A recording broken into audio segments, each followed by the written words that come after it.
Depuis hier soir, l'avenue des Champs-Élysées à Paris paraît de ses plus beaux atours lumineux pour la période des fêtes de fin d'année. Le président du comité Champs-Élysées est l'invité écho d'Europe Matin. Bonjour Marc-Antoine Jamet. Bonjour. Bienvenue sur Europe 1. La chanteuse Clara Luciani en marraine hier soir. 400 arbres enguirlandés et des milliers de personnes. Il y avait énormément de monde hier soir. La préfecture de police, les manifestants, je ne sais pas, disaient plus de 100 000 personnes. C'est-à-dire que de l'Arc de Triomphe à la Concorde, une marée humaine à qui on avait demandé des passes sanitaires dans les fan zones et à qui on rappelait bien évidemment que nous étions fort heureusement au plein air, mais après tout, comme au Stade de France la veille. Oui, ça fait du bien de voir autant de monde sur les Champs-Élysées. Vous n'aviez plus tellement l'habitude finalement, Marc-Antoine Jamet. Le confinement, c'était 0 personnes. Ouais. La sortie du confinement, c'était 15 000 personnes par jour. Les Champs-Élysées, normalement, c'est 150 000 personnes. Donc, retrouver les Champs-Élysées de la remontée du Général de Gaulle, du Bicentenaire, demain ceux de Paris Olympique, c'est mieux peut-être que d'autres Champs-Élysées qu'on avait connus et qui ont été moins festifs et moins vus dans le monde. Effectivement, c'est vrai que les Champs ont connu, Marc-Antoine Jamet, on peut le dire, une décennie éprouvante, à la fin notamment entre les attentats, les gilets jaunes, la pandémie.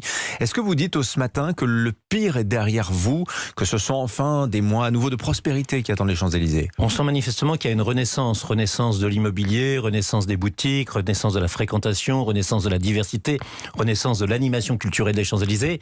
Les Champs-Élysées, c'est une scénographie, c'est un décor. Il n'y a pas beaucoup d'avenues dans le monde qui commencent par un obélisque égyptien et qui finissent par un arc de triomphe napoléonien. On a cette chance-là. C'est de l'immuable. Alors quand Christo arrive ou quand Clara Luciani arrive, eh bien c'est sûr que immédiatement les guirlandes s'illuminent et que c'est beau. Ça se voit dans le monde entier. Alors Marc-Antoine Jamet, le comité Champs-Élysées, c'est l'association de promotion de l'avenue. Elle réunit 180 membres, à peu près tous les locataires des bâtiments ou les grands, les moyens, les petits. Exactement. Et les Champs, c'est vrai, ont souffert, je le disais, forte baisse de fréquentation, d'activité, de chiffre d'affaires. Je vous cite les données livrées par le Procos qui nous dit que c'est moins 52% de chiffre d'affaires pour les Champs-Élysées entre janvier et juillet de cette année par rapport à 2019, dernière année normale si je puis dire.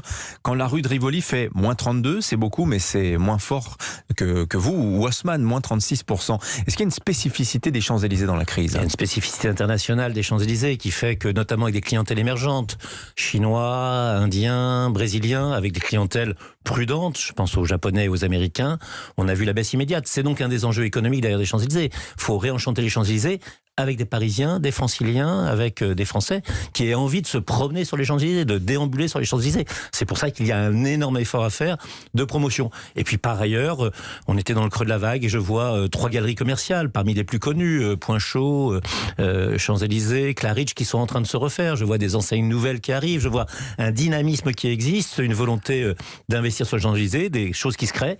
Et donc en effet, j'ai l'impression qu'on a touché le fond de la piscine, on a donné un grand coup en bas et on remonte vers la surface avec force. Vous évoquez ce chassé-croisé d'enseignes sur les Champs ces 10 dernières années. C'est assez spectaculaire de voir, par exemple, Marks & Spencer, le Queen, bientôt H&M sur le départ, le cinéma Georges V et des arrivées. Nike, Apple sont présents. Et puis sans parler de LVMH, dont vous êtes le secrétaire général. C'est quand même 9 enseignes du groupe qui sont présentes sur les Champs-Élysées. C'est important. Hein. Avec certaines qui ont un ancrage historique. On dit le luxe est sur les Champs-Élysées, mais le luxe revient sur les Champs-Élysées. Ouais. J'ai interviewé il y a 40 ans Jean-Jacques Guerlain et Jean-Paul Guerlain. Ils étaient dans leur bel immeuble des Champs-Élysées. Louis Vuitton a créé une des grandes boutiques sur les Champs-Élysées. Ça ne doit pas être que le luxe, elle doit être luxueuse et populaire. Elle doit être parisienne et internationale. C'est ça la difficulté des Champs-Élysées, c'est que c'est une avenue universelle qui appartient au monde et une avenue parisienne qui appartient à la capitale. Donc trouver entre les deux, il faut qu'il y ait tout le monde. La gastronomie, le luxe, la culture, le cinéma, des enseignes de sympathie et de proximité. La fast fashion était très représentée. Pas toujours triste qu'elle s'en aille, mais voilà. Il y a cette envie aussi que vous partagez avec la mairie de Paris, Marc-Antoine Jamet, de redynamiser les Champs-Élysées. Est-ce que vous pouvez nous décrire les grandes lignes du projet que vous partagez avec la municipalité ou s'il y a des divergences de point de vue sur ce que doivent être les Champs-Élysées? Il y a des choses qui sont évidentes. Requalifier, remettre des grilles d'arbres, retrouver un revêtement aux Champs-Élysées, réfléchir aux fonctionnalités qui sont celles d'une avenue moderne. Ouais. Elle doit être un peu numérique, elle doit être un peu digitale, elle doit être très écologique, elle doit être technologique, elle doit en même temps être traditionnelle et patrimoniale. Mais il y a un problème de méthode avec la mairie de Paris. Et là, il faut qu'on s'entende avec elle. On ne peut pas avoir des décisions unilatérales. Je pense aux décisions de circulation, je pense à un certain nombre de décisions qui sont sur l'accessibilité des Champs-Élysées, qu'on ne puisse pas partager auparavant. Et donc, ce que je souhaiterais, j'en ai parlé hier à Anne Hidalgo, c'est que le partenariat public-privé soit pas un partenariat où le public dit et où le privé suit. C'est un partenariat où on s'entend. Donc, je souhaite qu'il n'y ait pas trop de décisions unilatérales. Mais il y a de belles choses. Redonner à ces jardins du bas des Champs-Élysées qui sont désertés 40 fois moins moins de gens que dans le parc Monceau qui est 3 fois plus petit. C'est complètement dingue. Faire en sorte qu'on puisse se promener avec de meilleurs éclairages. C'est vrai qu'après tout, l'esthétique de Jacques Chirac, qui était d'ailleurs un moment fort des Champs-Élysées, elle a un tout petit peu vieilli. On doit, de ce point de vue-là, regarder Omotesando à Tokyo, la 5e avenue aux États-Unis, la perspective Nevsky à Saint-Pétersbourg. Ces grandes avenues, elles se transforment, elles changent. Ce serait dommage que la France et Paris soient en arrière. Donc voilà, mais simplement, c'est la méthode. Il faut que la maire accepte, et nous en avons beaucoup parlé hier, le dialogue et la concertation pour des décisions qui soient un peu partagées. Un peu partagées. En circulation notamment. On a compris le message.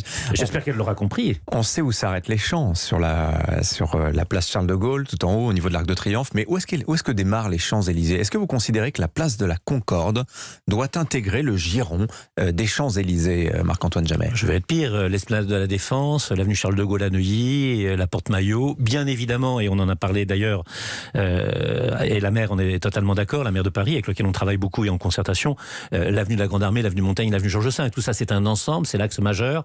C'est un endroit où que Thomas Pesquet aurait pu photographier depuis la station orbitale européenne, parce que on le voit du monde entier. Oui, tout ça, il doit y avoir une cohérence, une homogénéité. On le fait d'ailleurs avec Philippe Chiambaretta, un grand architecte. Il faut que chacun garde son identité, mais il faut que Paris, c'est comme ça que Paris a été construit par Haussmann, par un certain nombre de rois également, par les grands, par la Troisième République. Il faut que Paris ait une cohérence, une homogénéité. Paris, c'est spectaculaire. Paris, c'est monumental. Paris, c'est un décor. Ce décor, il doit être superbe. Marc-Antoine Jamet, vous êtes commerçant parisien. Question un peu plus générale sur ce qu'est la ville de Paris aujourd'hui. On voit que la vacance commerciale sur les champs, elle a bondi de 1% à 6,8% depuis 2015. C'est moitié moins quand même que le niveau parisien, où actuellement, dans Paris, il y a une boutique sur 10 qui est vide. Est-ce qu'il y a un sujet là? La vacance commerciale dans Paris, on n'aurait jamais imaginé ça il y a 10-15 ans.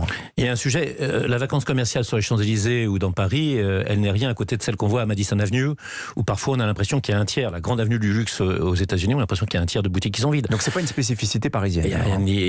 Le confinement plus l'Internet, le progrès des technologies plus l'inquiétude qu'on pouvait avoir, a manifestement montré que payer à distance, se faire expédier à distance, choisir à distance, avoir son écran chez soi, ça a pu marcher.